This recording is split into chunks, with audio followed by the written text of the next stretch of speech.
दोस्तों इंटरनेट पे मैं एक आर्टिकल पढ़ रहा था ब्रेन के ऊपर। वहां पर उसके कमेंट सेक्शन में मैंने एक कमेंट देखा जहां पर एक लेडी ने अपनी कहानी बता रखी थी कि कैसे उनके हस्बैंड के जो फादर हैं उनको एक टाइम पे ब्रेन स्ट्रोक आया था और उसकी वजह से उनकी जो ब्रेन का एक हिस्सा था वो ऑलमोस्ट डेड हो गया था। दिमाग का वो हिस्सा जो एम्पैथी, सिंपैथी, इमोशनल वैल्यूज को स्टोर करके रखता है, आपको इमोशनली स्टेबल करके रखता है, उनके दिमाग के उस हिस्से ने कंप्लीटली काम करना बंद कर दिया था। अब यहाँ पर जब उस लेडी की शादी हुई तो उनके जो हस्बैंड के फादर थे उनकी वो हालत पहले से हो चुकी थी, तो इसी वजह से उनको जो उनका बिहेवियर है वो बिल्कुल भी अनयूजुअल नहीं लगा। वो बिल्कुल एक नॉर्मल इंसान लग रहे थे जैसे आप, मैं, हम सब होते हैं। लेकिन जब भी बात आपके एंगर की आती थी, दुख की आती थी, कुछ भी इमोशनल चीज आती थी, वहां पर उनके बिहेवियर में बहुत ज्यादा चेंजेस देखने को मिलता था। और कोई भी ऐसा इंसान जो उनको उस एक्सीडेंट के बाद मिल रहा है उसे इतना ज्यादा फर्क नहीं पड़ रहा था। जो उन्हें पहले से जानते हैं वो जानते हैं कि वो कितने अच्छे थे, कितने काइंड थे, कितने मतलब दूसरों की हेल्प वगैरह करते थे। उनको उनके बिहेवियर में ड्रास्टिक चेंज देखने को मिला। एक इंसान आपको फिजिकली फिट दिख सकता है, नॉर्मल बातचीत करने में बिल्कुल एक नॉर्मल इंसान जैसा दिख सकता है, लेकिन उसके मेंटल प्रॉब्लम के बारे में कोई भी एक्सटर्नल फैक्टर के थ्रू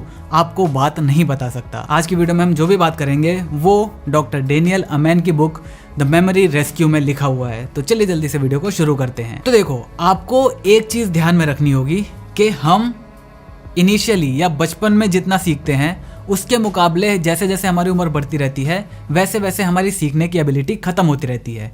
कैसे?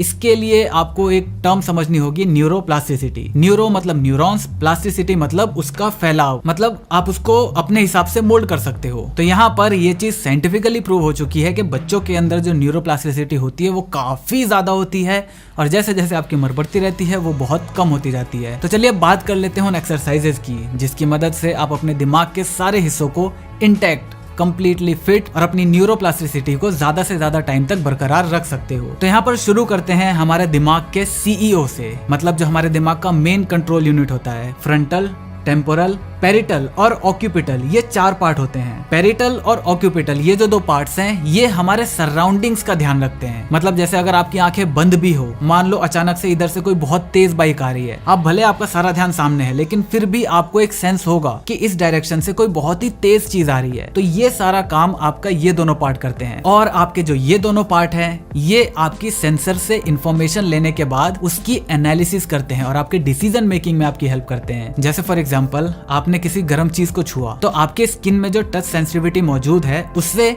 वो इन्फॉर्मेशन, वो हीट की इन्फॉर्मेशन आपकी स्किन पे आई, स्किन ने न्यूरॉन्स के थ्रू आपका जो इन्फॉर्मेशन है वो आपके दिमाग तक भेजा।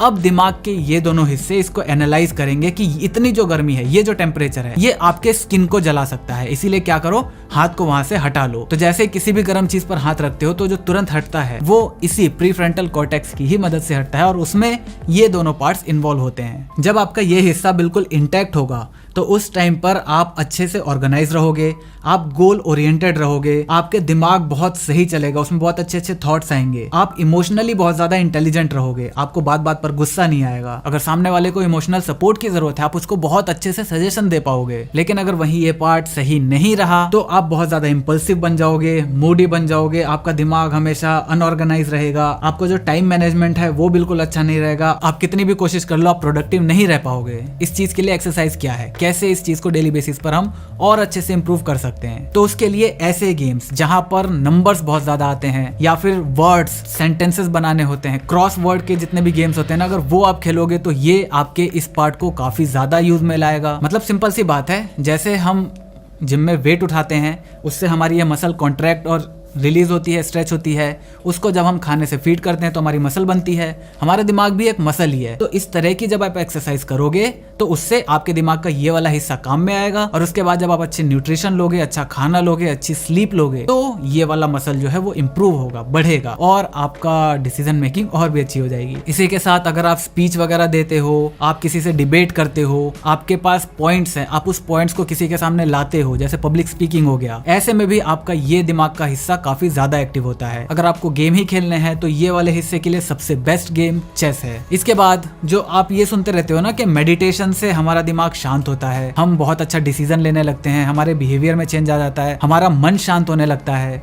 एक्चुअल में जो ये सारी बातें हैं, इसका जो साइंटिफिक रीजन है वो हमारे दिमाग के अंदर है। और दिमाग का ये हिस्सा जब आप मेडिटेशन करते हो, प्रेयर्स करते हो, जब आप किसी चीज में फोकस रखते हो, शांति से अपने दिमाग के अंदर मेडिटेट करते हो, तो उस टाइम पर आपका यही हिस्सा एक्सरसाइज हो रहा होता है। और जब किसी कंपनी का सीईओ बहुत अच्छा है तो ऑब्वियसली आपकी पूरी ऑर्गेनाइजेशन काफी अच्छे से चलेगी, जो कि हमारी बॉडी है। इसके बाद हमारे दिमाग का दूसरा मेन हिस्सा आता है जो है टेम्परल लोब, जो कि हमारी मेमोरी डिस्क होती है। तो यहाँ पर आप इसकी एक्सरसाइज कैसे कर सकते हो? तो जितने भी ऐसे गेम्स है जहाँ पर आपको एक प्लेन के अंदर नहीं खेलना, वो गेम्स आप खेल सकते हो। BGMI भी उनमें से एक है। ऑब्वियसली ये आपकी मेमोरी को शार्प करता है। अगर आप रेसिंग गेम वगैरह खेलते हो तो यहाँ पर आपका जो अटेंशन टाइम है, जो आपका रिस्पॉन्स टाइम है, वो बढ़ जाता है। तो ये भी आपके टेम्परल लोब्स का ही हिस्सा है और मेनली आपके इसी पार्ट को सबसे ज्यादा एक्टिव रखता है। यहाँ पर आप पोएट्री हो गई, सॉन्ग्स के लिरिक्स हो गए, हिंदी सॉन्ग्स को छोड़कर इंग्लिश सॉन्ग्स के जब आप लिरिक्स को याद करोगे ना, तो वहां पर ये पार्ट बहुत ज्यादा एक्टिव होगा इन कंपैरिजन टू जो भी आपकी नेटिव लैंग्वेज है। अगर आपको हिंदी नहीं आती तो पहली बात तो आप ये वीडियो देख ही नहीं रहे होते,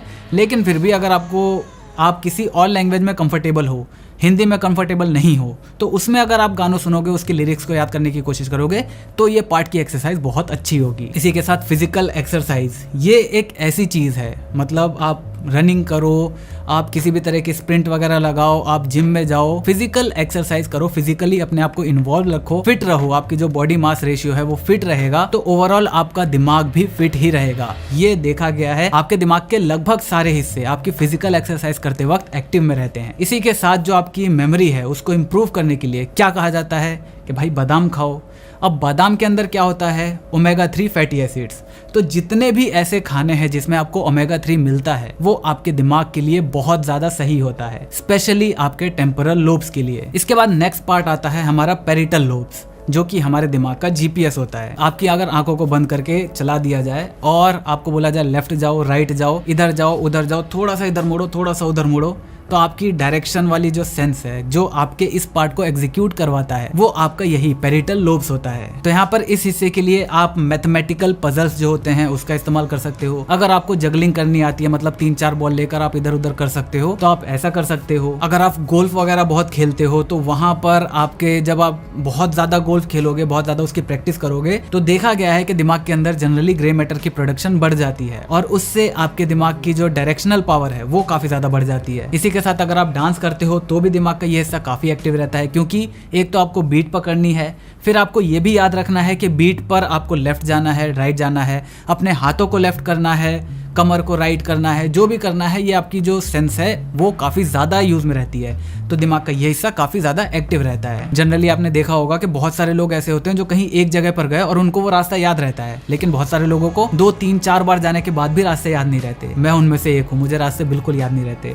तो मेरे ये हिस्सा जो है वो इतना ज्यादा मैंने यूज में नहीं लिया है, या फिर ऐसा भी हो सकता है कि मैं बिल्कुल ध्यान देता ही नहीं, देना चाहता ही नहीं हूँ, इस वजह से मेरे दिमाग का ये हिस्सा उस टाइम पर काम नहीं आता जब हम जा रहे होते हैं, तो चीजें याद नहीं रहती। लेकिन अगर आप रास्तों को याद रखोगे, ट्राई करोगे याद रखने का, तो दिमाग के इस हिस्से पर जोर पड़ेगा और ये मसल डेवलप होगी। इसी के बाद लास्ट हमारा सेक्शन आता है ऑक्सीपिटल लोब, जो कि हमारे दिमाग की आंखें होती हैं। हमारे दिमाग से जो भी इंफॉर्मेशन जाती है उसे हमारा ऑक्सीपिटल लोब ही प्रोसेस करता है। अब इसकी एक्सरसाइज जो आपने देखा होगा कि अगर आप ऐसे करके किसी चीज पे कंसंट्रेट करके रखते हो, या फिर मोमबत्ती जलाकर आप एक सर्टेन डिस्टेंस पर रख के कंसंट्रेट करने की कोशिश करते हो, तो वो करके आप अपनी कंसंट्रेशन पावर को बढ़ा सकते हो। उससे आपका ये हिस्सा ट्रेन नहीं होगा। तो जहां पर मैंने 1-2 वीडियोस देखी जब मैं इस वीडियो का रिसर्च कर रहा था इसके लिए, तो मैंने देखा कि लोग बता रहे थे कि इससे आपका ये हिस्सा ट्रेन होगा, जबकि नहीं, ऐसा नहीं है। इस हिस्से को जनरली ट्रेनिंग की उतनी ज्यादा जरूरत नहीं पड़ती जितनी बाकियों को है। इसके बाद अगर हम एक दिमाग के और मेन हिस्से की बात करें, जो है हमारा सेरिब्रम।